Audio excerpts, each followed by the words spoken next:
வருகையின் பொழுது இவர் சந்தித்த ஐக்கிய நாடுகள் அவையின் மனித உரிமை ஆணையாளரின் சந்திப்பு என்பது இதுவரையிலான வரலாற்றில் புதியது, அல்லது 2009 பின்னான காலத்தில் புதியது. ஜெனீவாவை தலைமையகமாக கொண்டு இயங்குகின்ற சுவிட்சர்லாந்தில் உள்ள ஐக்கிய நாடுகள் மனித உரிமை ஆணையாளர் தனது அலுவலகம், அதாவது நியூயார்க்கில் பொதுச்சபை கூட்டம் நடைபெறுகின்ற பொழுது அங்கே அவருடைய உரைக்கு முன் அவரை சந்தித்து அவருக்கு வரவேற்பு அளித்ததில் அவருடன் ஒரு ஆரோக்கியமான கலந்துரையாடலில் ஈடுபட்டது என்பது நிச்சயமாக ஒரு புதியதொரு தோற்றத்தை அல்லது ஒரு மாற்றத்தை அங்கே ஏற்படுத்துகின்றது. இவர்களுடைய பயணம் என்பது திட்ட தெளிவாக ஒரு புதிய முகத்தை இலங்கை சார்பாக காட்டுவதற்கான முயற்சியாக இருக்கும். தங்களுக்கு பொருளாதார விருத்தியும் இந்த இனங்களுக்கிடையான ஒற்றுமை என்பதும் ஒரே கூட்டில் பயணிக்க வேண்டியவை என்கின்ற கருத்தியலை அவர் விதைக்கலாம். இலங்கை அரசின் ஒற்றையாட்சி என்கின்ற முறையின் கீழ் பயணிக்கின்ற தரப்புகளாக தமிழ் தரப்பு மாறியிருப்பது என்பது நாங்கள் இப்பொழுது யதார்த்தமாக ஏற்றுக்கொள்கின்ற நிலையாக இருக்கின்றது. 13வது திருத்த சட்டத்தின் கீழ் அமைக்கப்பட வேண்டும் என்பதை இந்தியா விரும்புகின்றது என்பதை இந்தியாவின் பிரதிநிதி ஐக்கிய நாடுகள் அவையின் மனித உரிமை குழுவில் குறிப்பிட்டது ஒரு சாதாரணமாக நாங்கள் கடந்து செல்லக்கூடிய விடயமல்ல.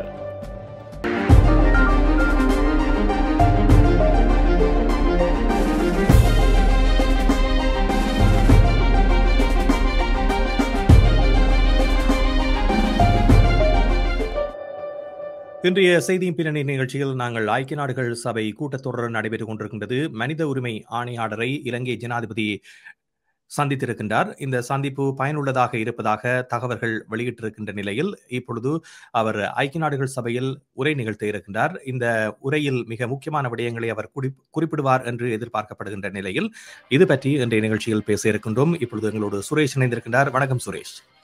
வணக்கம் ராம். வணக்கம் நேயர்களே. ஆமாம், இந்த 80வது கூட்டத்தொடர் என்பது மிக முக்கியமானது. இலங்கையை பொறுத்தவரையில் இலங்கை பொறுப்பு கூறலில் இருந்து எவ்வாறு தன்னுடைய அடுத்தடுத்த கட்டத்திற்கு நகரப்போகின்றது என்ற கேள்விகளை ஏற்படுத்தி இருக்கின்ற நிலையில் இப்பொழுது இலங்கைக்கான ஒரு இடைவெளியை ஏற்படுத்திய ஒரு நிகழ்வாக இதனை பார்க்கலாம். அதே நேரத்தில் புதிதாக பதவியேற்றிருக்கின்ற இலங்கை ஜனாதிபதி இந்த கூட்டத்தொடரில் என்ன விடயங்களை தெரிவிப்பார் என்ற எதிர்பார்ப்பு ஏற்கனவே மக்கள் மத்தியில் இருந்த நிலையில் அவர் உலக நாடுகளையும் அதே நேரத்தில் இலங்கையினுடைய அடுத்த நகர்வுகளையும் சொல்லக்கூடிய ஒரு பேச்சாக இந்த பேச்சு அமைந்திருக்கும் என்று எதிர்பார்க்கப்படுகிறது. இந்த பேச்சின் ஊடாக அவர் என்னென்ன விடயங்களை தெரிவிப்பார் என்று நீங்கள் எதிர்பார்க்கின்றீர்கள்? குறிப்பாக எதிர்வரும் கால எல்லை என்பது எந்தளவாக ஐக்கிய நாடுகள் சபையினால் முன்மொழியக்கூடும் போன்ற பல கேள்விகள் எழுகின்றன. உங்களுடைய எதிர்பார்ப்பு என்னவாக இருக்கிறது? நிச்சயமாக ராம், அதாவது இந்த விடயத்தின் பொழுது நாங்கள் எடுத்துக்கொள்ள வேண்டிய விடயங்களாக 2 இருக்கின்றன. முக்கியமானதாக இவரது வருகையின் பொழுது இவர் சந்தித்த ஐக்கிய நாடுகள் அவையின் மனித உரிமை ஆணையாளரின் சந்திப்பு என்பது இதுவரையிலான வரலாற்றில் புதியது, அல்லது 2009 பின்னான காலத்தில் புதியது. ஜெனீவாவை தலைமையகமாக கொண்டு இயங்குகின்ற சுவிட்சர்லாந்தில் உள்ள ஐக்கிய நாடுகள் மனித உரிமை ஆணையாளர் தனது அலுவலகம், அதாவது நியூயார்க்கில் பொதுச்சபை கூட்டம் நடைபெறுகின்ற பொழுது அங்கே அவருடைய உரைக்கு முன் அவரை சந்தித்து அவருக்கு வரவேற்பு அளித்ததில் அவருடன் ஒரு ஆரோக்கியமான கலந்துரையாடலில் ஈடுபட்டது என்பது நிச்சயமாக ஒரு புதியதொரு தோற்றத்தை அல்லது ஒரு மாற்றத்தை அங்கே ஏற்படுத்துகின்றது. இரண்டாவதாக இதன் பொழுது அவர் சந்திக்கின்ற தலைவர்கள் எவ்வாறானவர்கள் என்று தெரிவு செய்யப்பட்டு சந்திக்கின்றார்கள் என்பதை தென்னாப்பிரிக்க ஜனாதிபதி போன்றவர்களை சந்தித்ததும் இதன் பின்னராக ஜப்பானுக்கு நேரடியாக விஜயம் செய்ய உள்ளதுமானது ஒரு திட்டமிட்ட நிகழ்ச்சி நிரலின் அடிப்படையில் இவர்கள் செயற்படுகின்றார்கள் என்பது இவருடன் அமைச்சர் விஜித ஹெரத் இணைந்திருக்கின்றார். அதாவது வெளிவிவகார அமைச்சர் மற்றும் உள்ளாட்சித்துறை அமைச்சராக இருப்பவர். இவர்களுடைய பயணம் என்பது திட்ட தெளிவாக ஒரு புதிய முகத்தை இலங்கை சார்பாக காட்டுவதற்கான முயற்சியாக இருக்கும். இந்த முயற்சி தடுக்கப்படுமா என்றால் அதற்குரிய சந்தர்ப்பங்கள் அறவே இல்லாத ஒரு நிலையை அவர்கள் ஏற்படுத்தியதற்கான காரணம் அவர்களுடைய ஒரு வருட ஆட்சி என்பது நிச்சயமாக பல மாறுதல்களை அங்கே கொண்டு வந்ததாக அடையாளப்படுத்தப்பட்டதாக டிப்ளோமேட்டிக் போன்ற ஊடகங்கள் இவர் அந்த போதைப் பொருள் ஒழிப்பு மற்றும் ஊழல்களுக்கான எதிர்ப்பு மற்றும் கடந்த காலங்களில் நடைபெற்ற கொலைகள் தொடர்பான விடயங்களில் அந்த செயற்படுவதான செயற்பாடுகளை பிள்ளையான் போன்றவர்களின் கைதுகள் மற்றும் போதைப் பொருள் தொடர்பான பல கைதுகள் அல்லது இலங்கையின் வரலாற்றிலேயே அதிகமாக போதைப் பொருட்கள் கைப்பற்றப்பட்ட ஒரு காலமாக இவருடைய காலம் இருப்பது, மற்றது இந்த தீவிர விசாரணைகள் ஊழல் போன்றவற்றில் விசாரணைகளை மேற்கொள்வது போன்றவற்றை மையமாக வைத்து இவரது ஆட்சியின் நாடி பிடிப்பை வெளியிட்டிருக்கின்றன. இவ்வாறான நிலையில் இவர்கள் கூறுகின்ற அதாவது கருத்தியல்கள் என்பன ஏற்புடையதாக அங்கே ஏற்கக்கூடிய தன்மை அல்லது இவர்களுக்குரிய கால இடைவெளியை கொடுக்கக்கூடியதான ஒரு தன்மை தான், நெகிழ்வு தன்மை காணப்படும். அதில் எந்தவித சந்தேகமும் இல்லை. அதிலும் குறிப்பாக சாதாரணமாகவே இந்த எதையுமே பார்த்து கதைக்காதவராகவும் தனது ஒரு பேச்சில் சிறந்தவராக இருக்கின்ற ஒரு தன்மையை இலங்கை ஜனாதிபதி கொண்டிருக்கின்றார்.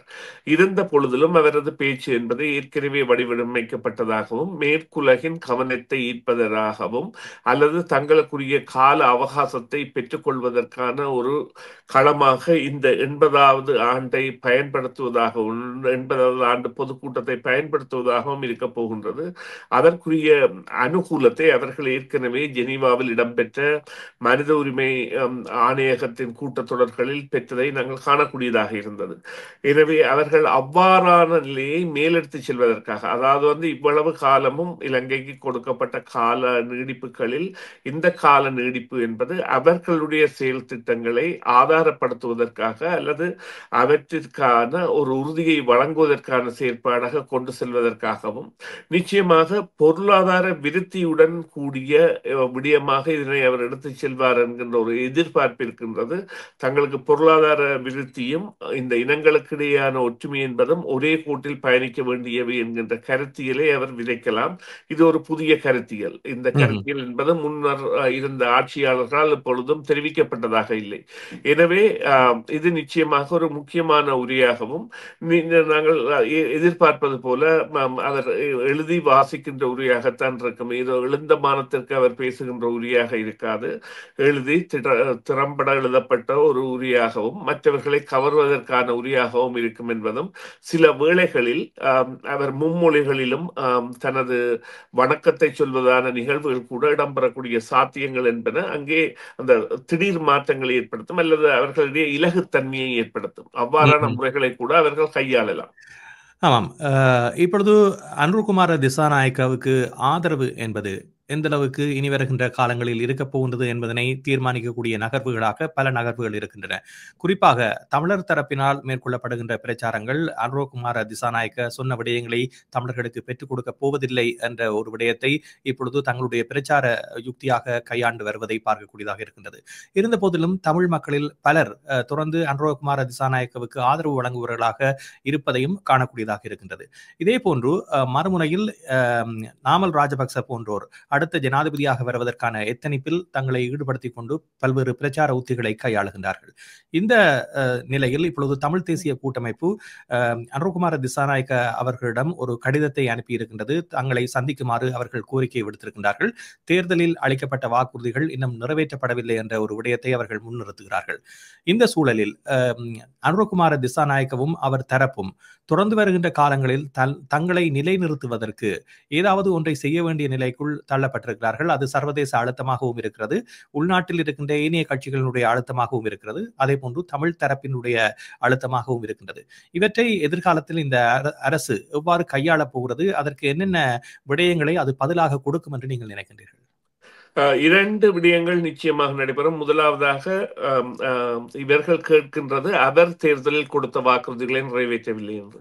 எனவே ஜனாதிபதியாக அவர் கொடுத்த வாக்குறுதிகள் என்பன அவர் வாக்கு பெறுவதற்கான தளமாக இருந்தன. அந்த தளத்தில் அவர் தனது வாக்குறுதிகளுக்கு நோக்கி செயற்படுகின்ற பொழுது அவரது ஆதரவு புலம் என்பது நிச்சயமாக மாறுபடும். இரண்டாவதாக இவர்கள் அடுத்த தேர்தலில் அதிக ஆசனங்களை பெறுவதற்கும் அல்லது வடக்கு கிழக்கில் அதிக ஆசனங்களை பெறுவதற்கும் அல்லது தாங்கள் ஏற்கனவே பெற்ற ஆசனங்களை தக்க வைப்பதற்குமான முயற்சிகளில் தாராளமாக ஈடுபட்டு வருகின்றார்கள். அதற்கான முஸ்தீபுகளை செய்கின்றார்கள். நீங்கள் குறிப்பாக பார்த்தீர்கள், தேர்தலுக்கு முந்தைய ஆண்டு அல்லது தேர்தல் ஆண்டில் புலம்பெயர்ந்த தேசங்களுக்கு கூட இவர்களுடைய தமிழ் பாராளுமன்ற உறுப்பினர்களின் வருகை என்பது தாராளமாக இருக்க போகின்றது என்றால் அவர்களுடைய திட்டமிடல் என்பது நிச்சயமாக வெற்றியை நோக்கியதொன்றாக அல்லது தாங்கள் ஏற்கனவே பெற்ற வெற்றியை தக்க வைப்பதற்கான முயற்சியாக ஈடுபடுகின்றது. எனவே இப்பொழுது இந்த தமிழ் தரப்பு கேட்பது கூட புதிதாக ஒரு கோரிக்கையை முன்வைத்து நிறைவேற்றுங்கள் என்று கூறவில்லை, நீங்கள் கூறியதை நிறைவேற்றுங்கள் என்றுதான் கூறுகின்றன. எனவே இரண்டு பக்கமும் அவருக்கு ஒரு சாதகமான நிலையை ஏற்படுத்துவதற்கான தளங்களாக இந்த இரு தளங்களும் இருக்கின்றன. இருந்த பொழுதிலும் இப்பொழுது அவர்கள் அதாவது ஒரு அமைச்சர் தியாகி திலீபனின் நினைவிடத்திற்கு சென்று வணங்குதல் என்பது போன்றவை எல்லாம் முன்னுதாரணமற்ற செயற்பாடுகள்.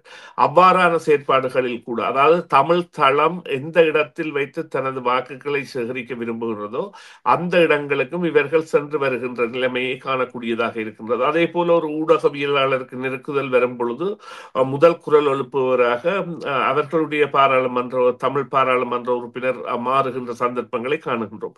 அவர்கள் ஆளும் கட்சியாக இருந்து கொண்டே இவ்வாறான செயற்பாடுகளை செய்வது என்பது நிச்சயமாக அங்கே ஒரு தேவை இருக்கின்றது என்பதை காட்டுகின்ற நிலை இருக்கின்ற பொழுதும் அந்த தேவையை நிறைவேற்றுபவராக அவர்கள் ஜனாதிபதியை நம்போதும் அதே நேரம் அனைவருமே ஒரு திட்டத்தின் கீழ் தான் செல்லுகின்றார்கள் என்றால் மாகாண சபை. இப்பொழுது மாகாண சபை என்பது முக்கியத்துவப்படுத்தப்படுகின்றது. அந்த மாகாண சபை எந்த அமைப்பின் கீழ் அதாவது 13வது திருத்த சட்டத்தின் கீழ் அமைக்கப்பட வேண்டும் என்பதை இந்தியா விரும்புகின்றது என்பதை இந்தியாவின் பிரதிநிதி ஐக்கிய நாடுகள் அவையின் மனித உரிமை குழுவில் குறிப்பிட்டது ஒரு சாதாரணமாக நாங்கள் கடந்து செல்லக்கூடிய விடயம் அல்ல. அந்த விடயத்தில் பல பொதி தணிந்திருக்கின்றது. அதே போல அனுர குமார திசாநாயக்கா கூட சில வேளைகளில் 3 அலகுகளாக இலங்கையை ஆட்சி பிரிவுகளாக மாற்றலாம் என்கின்ற ஒரு ஐயம் அல்லது ஒரு மாறுபட்ட கருத்துக்கள் இருந்தாலும் ஆனால் அதற்குரிய மக்களின் கருத்தியல் என்பது அதாவது தலைமை பொது கட்டமைப்பில் மாற்றமில்லாமல் உள்ளூர் கட்டமைப்புகளில் மாற்றத்தை ஏற்படுத்துவது என்பது. ஆனால் அதற்குரிய மாற்றங்கள் என்பது உடனடியாக சாத்தியமில்லாதபடியால் ஏற்கனவே இருக்கின்ற மாகாண சபை என்கின்ற திட்டத்தை தான் அவர் கூட முன்னிலைப்படுத்தக்கூடிய நிலை இருக்கின்றது. இங்கே அதாவது இலங்கை அரசின் ஒற்றையாட்சி என்கின்ற முறையின் கீழ் பயணிக்கின்ற தரப்புகளாக தமிழ் தரப்பு மாறியிருப்பது என்பது நாங்கள் இப்பொழுது யதார்த்தமாக ஏற்றுக்கொள்கின்ற நிலையாக இருக்கின்றது. அவர்கள் அந்த நிலையிலிருந்து பிறழ்வுபட்டு செல்லக்கூடிய நிலைக்கு அவர்களுக்கு வாக்குப்பலம் தேவை. ஆனால் அதற்குரிய ஒற்றுமை அங்கே இல்லை என்றால் அவர்கள் பிளவுபட்டு நிற்பதால் அந்த வாக்கு என்பது சிதறடிக்கப்பட்டு வடக்கு கிழக்கில் பெரும்பான்மை வாக்கு பெற்றவர்களாக இந்த புதிய அரசு இருக்கின்றன. எனவே இந்த விவகாரம் என்பது நிச்சயமாக ஒரு கவலை கலந்த அதே நேரம் தமிழர்களால் மீளாய்வுக்கு உட்படுத்தப்பட வேண்டிய விவகாரமாக மாறியிருக்கின்றது. நிச்சயமாக அடுத்த தேர்தலை மையப்படுத்தியதாகத்தான் ஜேவிபியின் எந்த நகர்வு இருக்கும், அது ஜனாதிபதி தேர்தலாக இருக்கட்டும் பொது தேர்தலாக இருக்கட்டும், அவர்கள் இரண்டையும் முன்னிலைப்படுத்தியதாகத்தான் தங்களுடைய நகர்வுகளை கொண்டு செல்வார்கள். எனவே சில வேளைகளில் சில சாதகமான முடிவுகளை தேர்தலுக்கு முந்தைய ஆண்டு அல்லது தேர்தல் ஆண்டில் அவர்கள் எடுக்கலாம் என்று சொன்னால் இப்பொழுது அவர்கள் இந்த சாதகமான நிகழ்வை செய்துவிட்டு 2 வருடங்களில் அது மறந்த நிகழ்வாக மாறிவிடுவதை அவர்கள் விரும்ப மாட்டார்கள். என்றால் அவர்களுக்குள்ள பதட்டமான நிலை என்னவென்றால் தங்களுக்கு தரப்பட்ட வாக்கு என்பது தற்காலிகமானதா அல்லது அது தொடர்ந்து வரும் ஆதரவு என்பதை அவர்களால் தீர்மானிக்க முடியவில்லை. அவர்கள் அதில் தளம்பல் நிலையில் இருக்கின்றார்கள். நிறைவாக வோல்கர் டர்க் ஏற்கனவே இலங்கைக்கு சென்று திரும்பியவர். அவர் இப்பொழுது இந்த கூட்டத்தொடரில் ஒரு முக்கிய பாத்திரத்தை வகிப்பவர். இப்பொழுது அனுரகுமார திசாநாயக் அவர்களையும் சந்தித்திருக்கின்றார். இந்த சந்திப்பு, அவர் சென்ற விஜயம் போன்றவை இந்த கூட்டத்தொடரில் எவ்வாறு பிரதிபலிக்கும் என்று நினைக்கின்றீர்கள்? நிச்சயமாக இது மாறுதலை ஏற்படுத்திவிட்டது. 2015ஆம் ஆண்டுகளில் கிடைக்கப்பெற்ற சந்தர்ப்பங்கள், அப்பொழுதைய செயலாளர் நாயகம் சென்று வந்த நிலைமைகள், அதன் பொழுது ஏற்பட்ட மாறுதல்கள் போன்றவற்றிற்கு எதிர்ப்புறமான விளைவுகளை கொடுப்பதாகவும் அல்லது இப்பொழுது நீங்கள் இவ்வாறு கூறலாம், நாங்கள் செம்மணி போன்ற விவகாரங்களில் ஒரு பாரிய ஒரு தேடுதல் ஒன்றை மேற்கொள்ள வேண்டிய அல்லது அங்கே ஒரு இன அழிவிற்கான முக்கியமான காலகட்டமாக இந்த போர்க்காலம் இருந்தது. இராணுவம் இந்த போர்க்காலத்தில் எவ்வாறான குற்றச் செயல்கள் எல்லாம் ஈடுபட்டது போன்றவற்றை எல்லாம் நாங்கள் வெளிக்கொண்டு வரக்கூடிய சந்தர்ப்பம் இருந்து அந்த சந்தர்ப்பத்திற்கான போராட்டங்கள் எடுக்கப்பட்ட பொழுதும் அந்த செய்திகள் வெளிவந்தனவா அல்லது அந்த செய்திகள் ஒரு பிரசன்னத்தை ஏற்படுத்தினவா என்றால் அதற்கான சந்தர்ப்பத்தை இல்லாதவாறு இவருடைய விஜயம் எல்லாம் அல்லது இவருடைய விஜயத்தின் பின்னான நடவடிக்கைகள் எல்லாம் மாறுபட்டிருப்பது மிகவும் கவலைக்குரிய விடயம். தமிழர்களை பொறுத்தவரையில் இது சிந்திக்க வேண்டிய ஆண்டாக மாறிவிட்டது. ஆனால் வோல்கர் அவர்கள் அனுரா திஸ்ஸர குமாரநாயக்காவின் தலைமையில் நம்பிக்கை வைத்தவராக இருப்பதைத்தான் அவருடைய நியூயார்க் சந்திப்பு காட்டுகின்றது. உண்மையிலேயே ஒரு நடுநிலை நாயகமாக இருந்தால், நான் குறிப்பது நடுநிலை நாயகமாக இருந்தால் நிச்சயமாக இவ்வாறான சந்திப்புகளை அவர் தவிர்த்திருக்க வேண்டும் நியூயார்க்கில் வைத்து. ஆனால் அவர் அந்த ஸ்ரீலங்கா அரசு கொடுக்கின்ற திட்டத்தை நம்புவோராக இருக்கின்றபடியால் சந்திக்கின்றார், அதன் மூலம் பல கொடுக்கின்றார். அதே போல நீங்கள் பார்த்தீர்களானால் சமாதான முயற்சிகளில் அதிகமாக ஈடுபடக்கூடிய நாடாக தென்னாப்பிரிக்கா இருக்கின்றது. தென்னாப்பிரிக்கா தமிழர் விவகாரங்களிலும் ஈடுபட்ட ஒரு தரப்பாக இருக்கின்ற நிலையில் அந்த ஜனாதிபதியை கூட சந்தித்து தங்களுடைய திட்டங்கள், இப்பொழுது பார்த்தால் காசா விவகாரத்தில் இஸ்ரேலுக்கு எதிரான வழக்கை தொடர்ந்திருப்பது கூட தென்னாப்பிரிக்கா, அந்த நாட்டை கூட தங்களுடைய நிலைமைக்கு கொண்டு வருவது அல்லது முதல் சந்திப்பாக அந்த நாட்டுடன் சந்திப்பை மேற்கொண்டது எல்லாம் அவர்களுடைய ராஜதந்திர நகர்வுகளின் முக்கிய மைல்கல்லாக நாங்கள் பார்க்கலாம். நன்றி சுரேஷ், நிகழ்ச்சியில் கலந்து கொண்டமைக்கு. மீண்டும் மற்றொரு சந்தர்ப்பத்திலே பேசுவோம். நன்றி ராம், நன்றி நேயர்களே, மீண்டும் ஒரு பொழுதில் சந்திப்போம். சிஎம்ஆர் யூடியூப் சேனலில் இணைந்திருக்கும் நேயர்கள் அனைவருக்கும் எமது நன்றி. காமெண்ட்ஸ் பகுதியில் உங்கள் கருத்துக்களை தெரிவிக்க தவறாதீர்கள். முக்கிய செய்திகள், காணொளி தொகுப்புகள், நேர்காணல் என பலதரப்பட்ட அம்சங்களையும் உங்களுக்காக தருகின்றது சிஎம்ஆர் யூடியூப் சேனல். சிஎம்ஆர் என்று சர்ச் செய்து எமது யூடியூப் சேனலை சப்ஸ்கிரைப் பண்ணுங்கள். உங்கள் உற்றார் உறவினர் நண்பர்களோடும் இந்த காணொளி தொகுப்புகளை பகிர்ந்து கொள்ளுங்கள். அருகில் இருக்கின்ற முக்கிய காணொளி தொகுப்புகளையும் தவறவிடாமல் பாருங்கள்.